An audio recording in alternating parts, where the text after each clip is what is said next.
All right, yo, what's up? Welcome inside Arch Rivals right here, Executive Network. Corey Parson, the Fantasy Executive. Double Law, Blazini, and a lot to You get know into it. today. This is the Hall of Fame episode. I want to talk about the Hmm. 2024 class. Got some interesting names in there. Look at the people that went in this year for a little bit. And also, I got a couple names down here I want to get your opinion on. Make sure you hit that subscribe button, hit that bell to notify you when we have new content out. Before we get into it, though, Blaze, This here we guy. Here we go. go. Here we go. Back to back years. Your man Ron Rivera can't control his coordinators. You know what I'm saying? Last year, Jack Del Rio wanted to go storm the White House. This year in Commander Land. Your man Ron Rivera saying that the players complaining about the intensity of new offensive coordinator Eric Bieniemy. It's already started in Commander Land. This is what happens when you put a coach on a coach's staff and don't let the coach hire it and don't let the coach hire the coach. Okay. First of all, how you doing this morning, Cowboy? I'm doing well. Good. Good. What our audience needs to understand is that you are a Cowboy fan. Yes. Your hate is thick. No, you know. My Cowboy fandom does not define my. Your hate is thick. Your hate is thick. That's why you brought this up, because you want to address it. First of all, I've seen 3 different reports, so I don't know which one to believe. One probably came from a Cowboy source. The other one probably came from the AP. And the other one probably came from the Washington Post. I don't know which story to believe, but just let me say this. This is why I've been telling you for years. They make it hard for you to root for them. This is the type of crap I'm talking about right here. Whining. Now, okay, let me guess. So is the NFL getting ready to start becoming the new NBA now, where everybody's just whining and crying? You know what? I just think it's this generation, bro. Whether it's Major League Baseball, whether it's NFL, NBA, it's just a generation. They're soft, bro. This is the way they've been raised. This is the way they've been coddled since AAU. Our generation, hey, listen, it was just, hey, get in where you fit in, get it how you live, and we go from there. If you don't like this it, is why, and exactly, and this is why it's so hard to root for them. I'm like, first of all, Daniel Snyder created this environment for them. Where they can. I mean, it started with RG3, Clinton Portis, where they run to the owner or run to anybody besides the coach. There's no chain of command. There's no chain of command. So, okay. Snyder's gone, so hopefully, we can start running this thing like a well-oiled machine, like it should be. First of all, dummies on the team that's been crying. This man got 2 championships. 2. Despite what your boy Shady McCoy said, that, he don't really have a, Eric Bieniemy ain't what y'all thought. He just, no. Because then you got 15 other players that saying totally the opposite of what LaShawn McCoy said. This man got championship pedigree. These guys on this team either ain't been to the playoffs before, or if they haven't been out of the first round. So they're not used to it. I'm actually disgusted by it. It's hard. Now, I read a report where it made it sound like Ron Rivera was throwing him under the bus. Then I read another report. It was like, whoa, hold on. Because when I read it, I'm like, wait, this is not what I read, from an earlier source. The second source I read it from, basically, Ron Rivera told them to, suck it up, shut up, let's go. Listen, just get used to what's going on. Like I said, man, you just can't, like you said, when you see 3 or 4 different stories that don't match, I don't know which one to believe. But I do believe the players did that. And for me, that's a sucker move for me. That's a sucker move, man. Just, come on, bro. I feel what you're saying by the players complaining and being a sucker's move, right? But how do you know? Did they go to the coach and say, hey, you should go to the media with this? The head coach, this is how I look at it, Blaze. Like what Sean Payton did earlier this year. Every time the head coach speaks, he knows exactly what he's doing. Of course. And exactly. So why did he bring this up? Why couldn't this be private? Is he trying to set Bieniemy up to, because does he think Bieniemy's coming after his job? You know what I'm saying? So that's what I think. What is Rivera doing here? First of all, Rivera talks too much anyway before Bieniemy got here. So we're not gonna We're not gonna go that route. Is Bieniemy trying? I mean, is he trying to throw Bieniemy? No, Cowboy fan, that's not what he's trying to do. I know he's trying to create a story here, and y'all want to throw stones in that glass house y'all live in. So I get it. But what I'm telling you is, now, okay, let's go back to sources again. I heard that Rivera is on board with Bieniemy. He's grooming Bieniemy to become the head coach because Rivera's going upstairs and in the office. I mean, I heard that was already predetermined. Rivera should go upstairs. He's only had 3 winning seasons in 13 years. Okay. That's your man. That's your commander. So no. When he was with Carolina, he only had 1 losing season. 8-8 is not a losing season. True. He had 1 losing season in Carolina. With us, yeah, I mean, but no, with Carolina, that's not true. But like I said, word is that he's grooming Bieniemy to become the head coach, and then like next year or the year after, he's going upstairs, in the office. So, I mean, I truly don't think he was trying to throw him under the bus. Now, you make a great point. He wasn't the one who hired Bieniemy, so I get it. But Bieniemy is better than what we had. Scott Turner, awful. Man, that offense was so. Listen, I used to watch the games last year, like with the guys. But like, watch this. This will run play next. This will sweep next. I used to call out the plays before they even started, and I was probably like 60% right on most of them. So, they just gonna have to suck it up. I think it's just a story for the summer. To keep the wheels churning. But it ain't no big of a deal. The only people gonna make a big deal out of it are Cowboy fans. So I get it. Oh, I think it's worth making a big deal out of it because Shady already said he's going to be exposed. He can't hide behind Andy Reid and Patrick Mahomes now. So you say, oh well, Shady's upset because Shady didn't get a snap in the Super Bowl. Okay, we can say that. All right, so let's just say that Shady is hating, which I doubt. But they're trying to push Bieniemy like he's the next great hope. You know what I'm saying? Like he's the next Mike Tomlin. Time will tell? Why can't he get a job? What time will tell? Maybe he just doesn't know how to interview well. But like I said, time will tell. I mean, he spoke very well, because I had never really heard him speak. I mean, at the press conference, he spoke well. I mean, I'm saying to myself, as he was speaking during his introductory press conference, I'm saying to myself, man, this guy speaks well. He seems intelligent. Like everything I've read, it was like, he don't get it. He's just riding Andy Reid's coattails. But no, I think he speaks well. I think he presents himself well. That's what I got from the press conference. But time will tell. I mean, it's summertime now, so we're going to talk and predict and and hate like and all of the things. So. Like the players don't like him. I'm just saying, it seemed like the players don't like him. I doubt that. I doubt that very seriously. As long as the quarterback like him, that's all that matters. Sam Howell.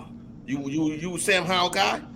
No, well, who in the hell else am I supposed to be with? I'm asking you, are you a Sam Howell guy? Are you comfortable going into the season with Sam Howell? Again, I mean, you don't have a choice, do you? I know where his last victory was. But anyway, did you want to move on to the Hall of Fame? Against the Boston? I don't want to hear it. We shouldn't have suited up. Shouldn't have suited up. JV team? All right, against the JV. No, whoa. All your starters played that game. I can go back and pull up their stats. Your starters played. All of them. Anyway, that's what I thought. Come on, bro. This is me. Yeah, I understand who it is. All right, let's get to this Hall of Fame discussion. You know what I'm saying? I want to ask you a couple questions and get your biased opinion. You got any problems with who went in this year? A couple of guys, Revis, DeMarcus Ware, Zach Thomas, Joe Flacco. No. You think Revis was first ballot, Blaze? Pick 14th. Now, I do have a question about it. He only had 29 interceptions. What did he play? I think he played 11 years. So that's about 1 interception a year. Now, to his defense, a lot of people didn't throw to his side. No doubt. They didn't start throwing his side till later on in his career once he got long in the tooth. 4 All-Pros. I think he had 7 Pro Bowls. You know what I'm saying? Yeah, first ballot, absolutely. Is that Reeves Island Patton? If you got a nickname in the league and you make things, then you going to the Hall of Fame. Revis Island. That is one of the most dopest sports nicknames for any player All in time. sports. Oh my Yeah, no God, doubt. Revis Island. That's crazy. Yeah, He did a I good do. job. I just Yeah, don't I know if he do. was first ballot, but everybody that I talk to is like, nah, no doubt, first ballot Hall of Famer. So I'll go with that. Now, this year's class coming up is going to be interesting. And Hmm. let's start with who's going to be the most interesting. Hmm. Andrew Luck, during his career, Hmm. was on a Hall of Fame trajectory. But I don't want to say he quit, but he decided to call it a career. He Mm-hmm. retired, got beat up too much.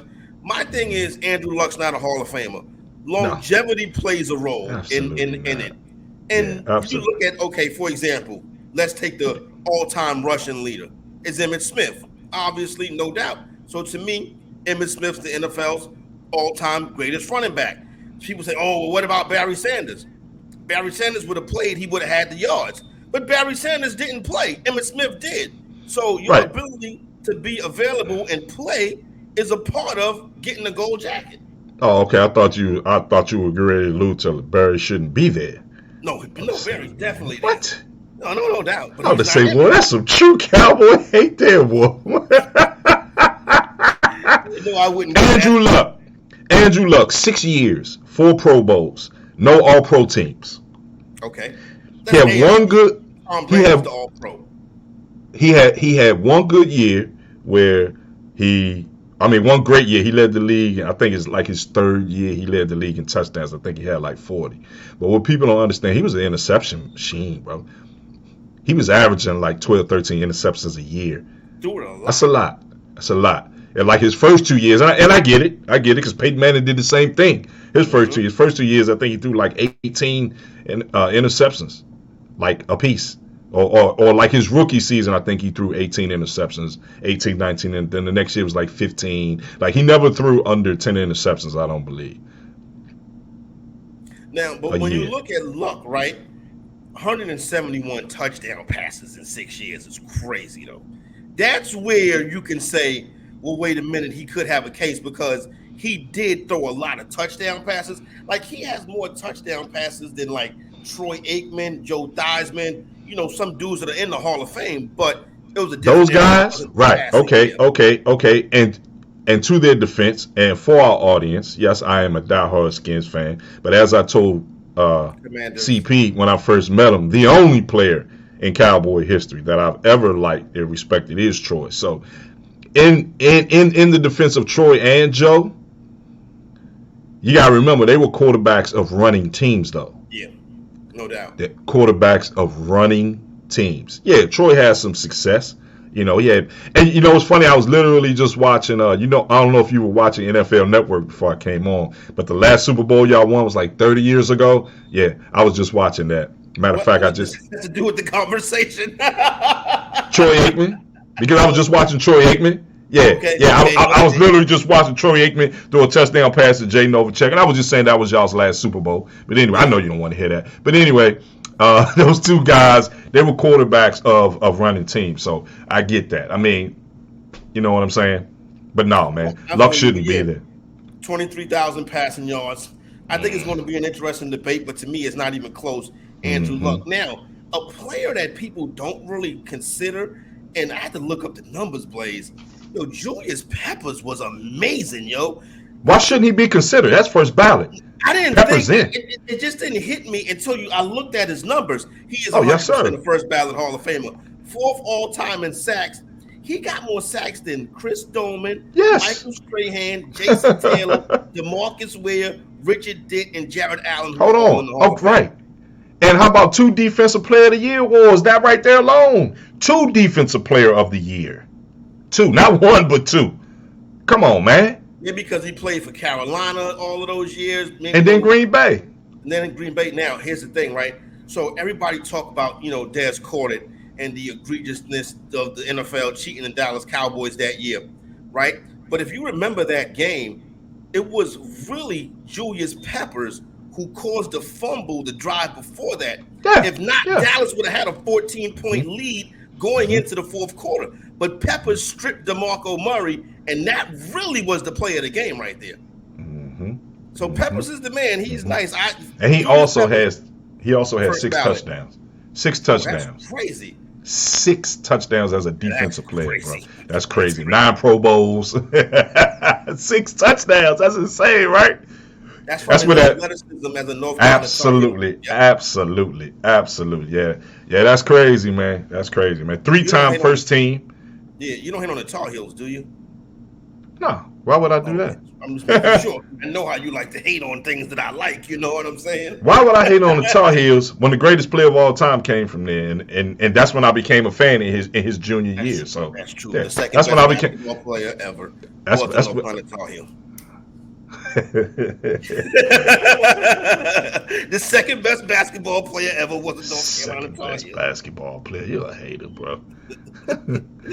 Y'all, I tell you, man. Listen, man. We're gonna have a show on that. We're just gonna have a particular show on that, so we can talk. I just want to hear you justify losing, but let's move on. All right, Antonio Gates, first ballot Hall of Famer. Yes, sir. 5-time All-Pro.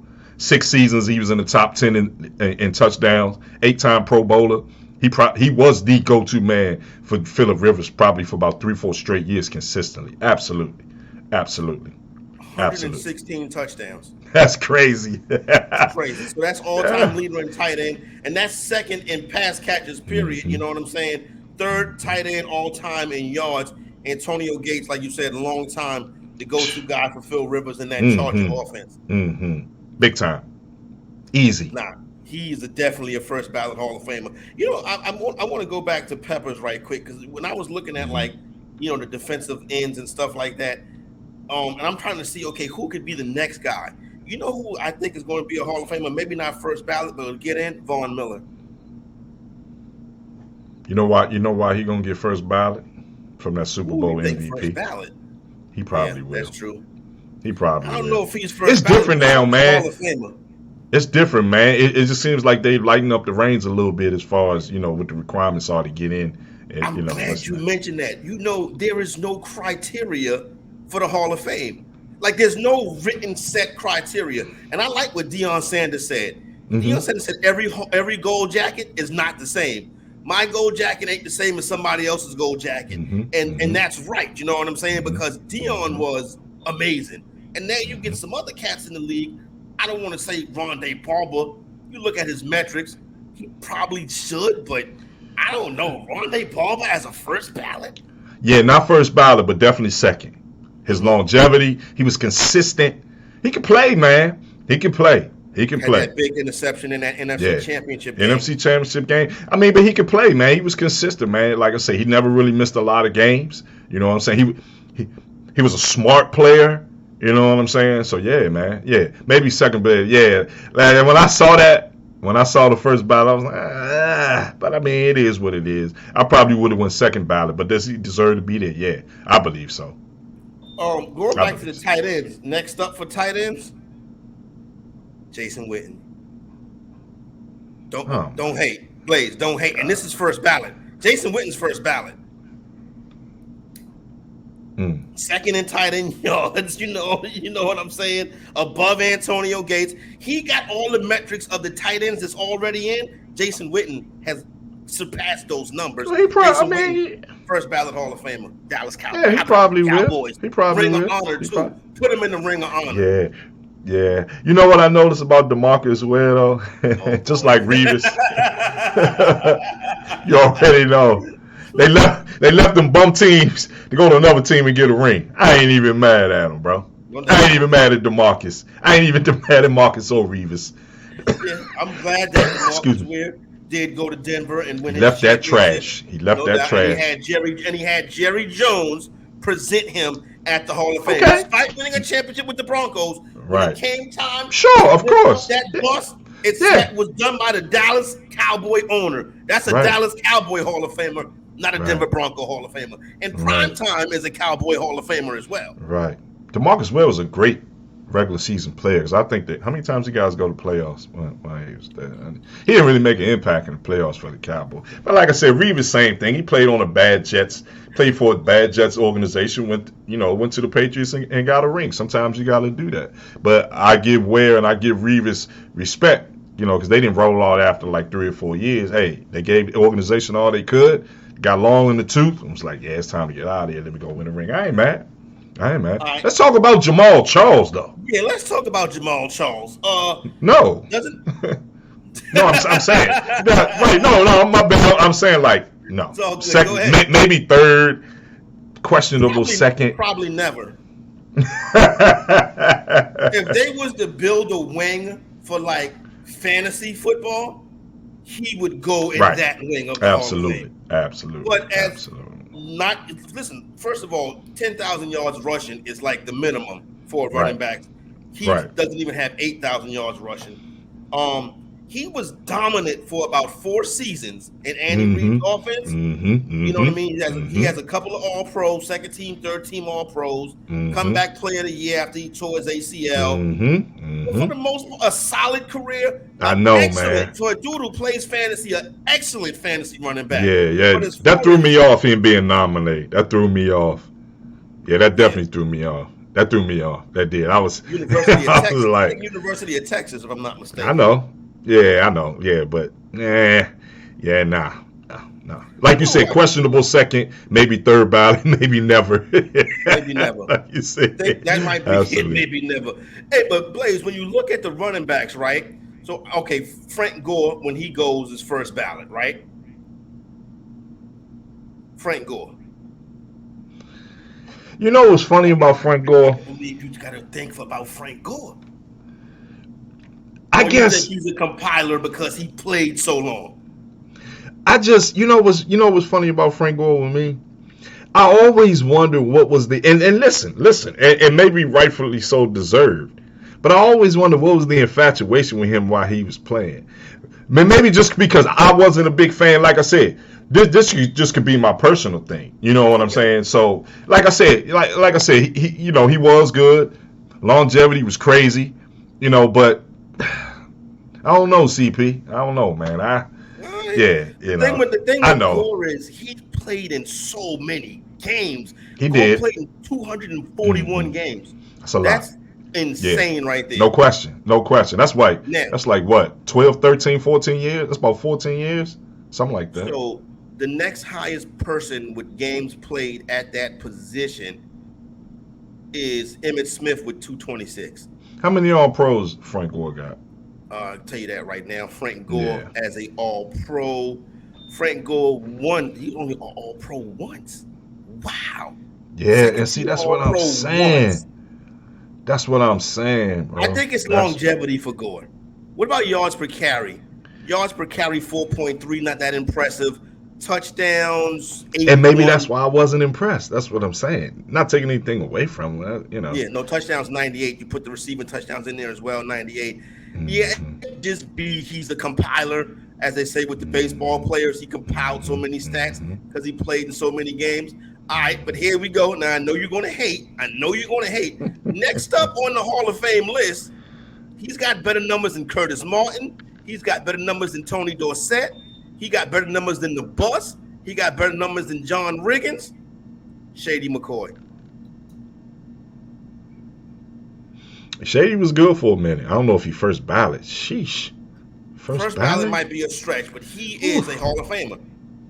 I'm shocked too because I look at the dude and I see him like he's still like 35, like he's still like a young cat. You know what I'm saying? So I'm like, Shady ain't ready for the Hall of Fame. But when you look at his numbers, played Andy Reid.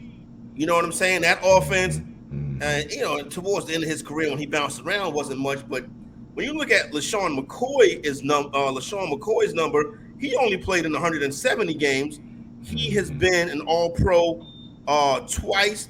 He's made the Pro Bowl 6 times, and he finished second in the running for Offensive Player of the Year. That's LaShawn McCoy. But I think he's the next running back up. And then after him, I think the next running back after that is going to be Derrick Henry. Yeah, I can see Derrick getting there, especially for this generation here. Yeah, because like I said, once it's time, once it's time for Dirk to go in, the requirements are really going to be. It's probably really going to take. Now it's going to be like the NBA to get into the Hall of Fame. Watch what I tell you. He had one good season, put him in. You know Watch what what I'm I saying? tell you. Yeah. Watch what I tell you. Watch what I tell you. Watch what I tell you. Watch. All right, But nah, go ahead. but nah, man, Dirk should get in. Who? Derrick Henry. Oh, Derrick Henry. Okay. Derrick Henry. Yeah, he should get in. Last one I want to talk about. Haloti Ngata. I think he's first ballot Hall of Famer. What his numbers Anchor, look like? technique of that Ravens defense all of that years. You know what I'm saying? When you look at Ngata, and then when you go to, I'm right here. I have a Hall of Fame tracker right here that I'm looking at. I gotta find it right quick. Bear with me. You know what I'm saying? Hall of Fame tracker. You look at defensive tackles, right? So Aaron Donald is going to be first ballot. Oh, easy. Yeah. So then you got Randy White, Alan Page, Mean Joe Green, John Randall, Warren Sapp. These are the main guys, right? Cortez Kennedy and Ndamukong Suh when he's ready. Geno Atkins and these guys. But then you got Haloti Ngata. When you look at his Hall of Fame score, he has a better Hall of Fame score than Bryant Young. He has a better Hall of Fame score than Joe Klecko, who just got in. He got a better Hall of Fame score than Jerome Brown. Obviously, if he didn't pass away, he would have been the top of this list right here. Leroy Glover and Cam Haywood, he had better careers than them. So, if not first ballot, Ngata is definitely a Hall of Famer. And then he was a part of those great defenses in Baltimore. When you look at Ngata in his other numbers as far as honors, he is look at this, 1, 2, 3, 4, 5-time. He's a 5-time All-Pro, and he's a 5-time All-Pro, 5-time All-Pro, 5-time Pro Bowler, and he finished 6th in Defensive Player of the Year one year. And that's from a D tackle who really doesn't get awards like that unless you're a legendary player. But I think Ngata is the first ballot Hall of Famer, and then after him, the next up would be Richard Seymour for the defensive tackles. Richard Seymour, God dang. See, man, like I said, I guess I'm still under the, mindset of the, how hard it was to get into the Hall of Fame. You remember, like I said, man, remember a lot of people, rejected, so, dang, man, I guess if I'm going to adapt today's voting as far as to get in the Hall of Fame, then, yeah. Not a yes, but Richard Seymour, I don't know, man. I guess longevity doesn't mean anything because it's still a travesty, and I got to say this. The biggest snub to me, my person of all time, is Sterling Sharpe. Look his numbers Sterling up. Sharpe should be in the Hall of Fame. Oh, easy. But Easy. Listen, the problem is, Blaze, Easy. I'm glad you mentioned Sterling Sharpe because the problem with Sterling Sharpe is there's a log jam at wide receiver right now. There's a log jam at wide receiver. Look at his numbers. Reggie Wayne and True. Andre Absolutely. Johnson, and Torrey Holt should be in the Hall of Fame, and they're not. Torrey Holt, first ballot, Torrey Holt? God. Maybe dang. not first, but Torrey Holt's been on the ballot like 3 times now, and he's not in. Yeah. Sterling Sharpe's a travesty. Look at Sharpe's numbers, though, bro. Look at Sterling Sharpe's numbers. But it's kind of like the Andrew Luck thing, where he didn't play. Okay. How many years did Terrell Davis play? Don't start with me. I agree. With me, man. I don't think Terrell Davis belongs in the Hall of Fame. I don't think Kurt Warner belongs in the Hall of Fame. Exactly. Oh, you don't think Kurt belongs? Yeah, I think you put Kurt Warner in. I think you have to open it up to Donovan McNabb and Tony Romo and Steve McNair. Tony Romo. Anyway, let's go. All right, so let's go. Right, so let's go. Sterling Sharpe. Sterling Sharpe has had a better. Romo. I said Tony Romo. Sterling Sharpe. Man, let's just turn this into a Cowboys show, man. Jeez, Lou. Get out of here. Blaze, I'm trying to move past that. You know what I'm saying? My bad. Let me get the numbers on Sharpe. All right, Sterling Sharpe. Let me tell you who's in the Hall of Fame that he has better numbers than. He has better numbers than Lynn Swann. He has better numbers than Harold Carmichael. He has better numbers than John Stallworth. He has better numbers than Bobby Mitchell. Better numbers than the Bullet Bob Hayes as well. So he's better numbers than all of those guys. And now he only had 112 games played. That's going to be Mm-hmm. his main. Mm-hmm. Well, no, is that? Let me see. Yeah, well, that's going to be his main problem. But every year he Every was in the year. league, he was either a Pro Bowler, an All Pro, an MVP candidate. It's just his career, like Andrew Luck. His career was short. But I would say he should be in there before you put Andrew Luck in there. No question. He should have been in there, man. He should have been. That's a travesty, man. I That's a think it's just a travesty. log jam at wide receivers. You know who's putting together a Hall of Fame career? Which wide receivers? Bowl? The ones that's in there. Well, first of all, Julio Jones and Larry Fitzgerald. They'll be the next ones up. Hate to say it. I mean, I don't hate to say it because I tell the truth. Mm-hmm. Antonio Brown should be in the Hall of Fame. Mm-mm. What do you mean? Antonio Brown, Blaze, is the Jerry Rice of our era. No, man. You may think he's a crazy man, but Antonio No, Brown. no. I know how to decipher the two. I mean, no. Not But- first ballot. You know who is moving up the list though? That's crazy right now. Tyreek Hill. Oh yeah, Tyreek a monster. He's a Tyreek beast, a son. monster. He's scary. Hey, you remember what I told you? Remember what I told you on our last show? Tyreek Hill, 2,000 yards this year, baby. Remember, I picked Tyreek Hill. You did. That was your man. And Yeah, I Tyreek picked Hill him. is on a Hall of Fame trajectory Offensive right player now. of the year. That's my It's prediction. just it's just tough with these wide receivers. So, but now I want to thank everybody for joining us and rocking with us. I had School Blaze on the Hall of Fame, you know what I'm saying? And help him get his coaching staff together. He's a Washington Commander. I'm a Dallas Cowboy. Blaze, I'm show a us Washington skin. There you go. Show him that. There you go right there. Hail to the Redskins, HTTR. You know what I'm saying? Hail to 40 years of futility. Let me see if there's. I'm gonna go back to watching NFL Network. See if what was that 1996 Super Bowl? Oh, Please. On that note, right there, make sure you hit that like button. For my man Absolutely. Blaze, this is Corey Parson. We are out.